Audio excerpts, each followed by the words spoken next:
I, Frederick Douglass, a former slave, am now free and a widely known activist for the abolitionist cause. I am a Southern white male, privileged at birth, but I am also a militant abolitionist, meaning that I hate and condemn anyone who has anything to do with slavery. We fight for the same cause, abolition of slavery.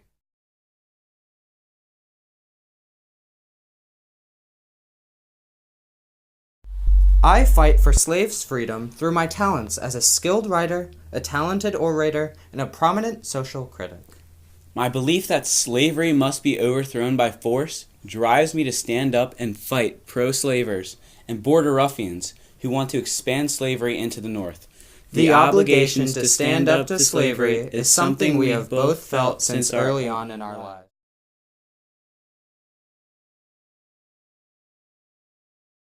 As a child and slave, I knew the importance of knowledge, so, despite the Ald's disdain for educating slaves, I embraced considerable risks and embarked on self-education. In my life, I put religion and resilience above everything else. I was born into a deeply religious family with Puritan ancestors, and in 1848, furious with how blacks were handling their oppression, I published an essay criticizing African Americans for tamely submitting to oppression by whites instead of nobly resisting. We both push ourselves to do better, and we always fight back.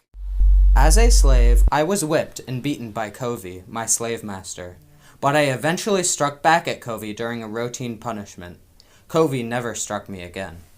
When the government of America decided that Kansas would be a slave or free state based on a poll, I went to Kansas to help establish the territory as a free state, bringing with me a wagon loaded with weapons and ammunition for the free soil fight.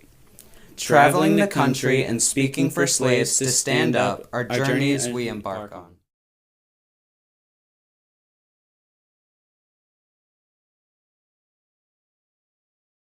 I traveled throughout New England and across the Midwest, touring with other lecturers of the Massachusetts and American anti-slavery societies, respectively, and became known by my voice. Embarking on my journey to free slaves, I traveled south to Kansas and brought several groups of slaves into Canada and to their freedom.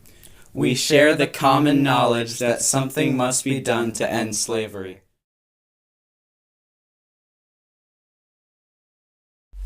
In addition to traveling the country and speaking, I established a weekly journal titled The North Star. I also espoused a multitude of contemporary reforms. I fight, I brawl, I kill, and I will do anything for the sake to end slavery. After Free Soilers would not fight for the cause and laid down their arms at the sack of Lawrence, I vowed revenge and led a group that included 4 of my own sons and 2 associates to Potawatomi Creek, where we killed 5 pro-slavery men.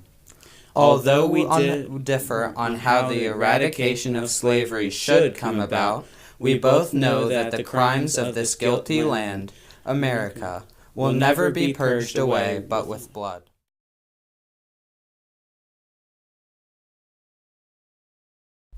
Over the years of speaking and lecturing, I rapidly evolved as a social commentator, and my speeches soon reflected a refined sophistication on how broader issues concerning political expediency and the problem of Northern racism.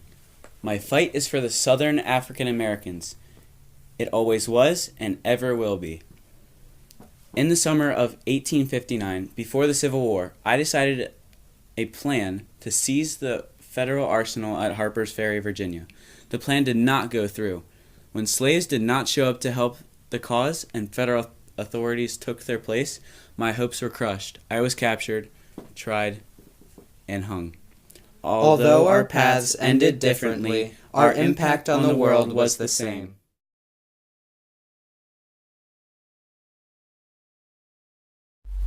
I, Frederick Douglass, lived to the ripe old age of 77 and saw my hard work come to fruition in the Civil War. Although the fight against slavery was over, I continued to speak for women's rights and suffrage in America, as well as other political issues. I, John Brown, dead at age 59, gave a cause to my struggle and fulfilled my purpose to inspire others to fight slavery. My death and raid on Harper's Ferry were direct causes of the Civil War, and I became a martyr. Even in death, I am happy that I had the courage to inspire such a change in America. It is no wonder, then, that my death gave the words to the most popular Northern song during the war, as Union troops marched into the battle singing, "John Brown's body lies, a moldering in the grave, but his soul is marching on."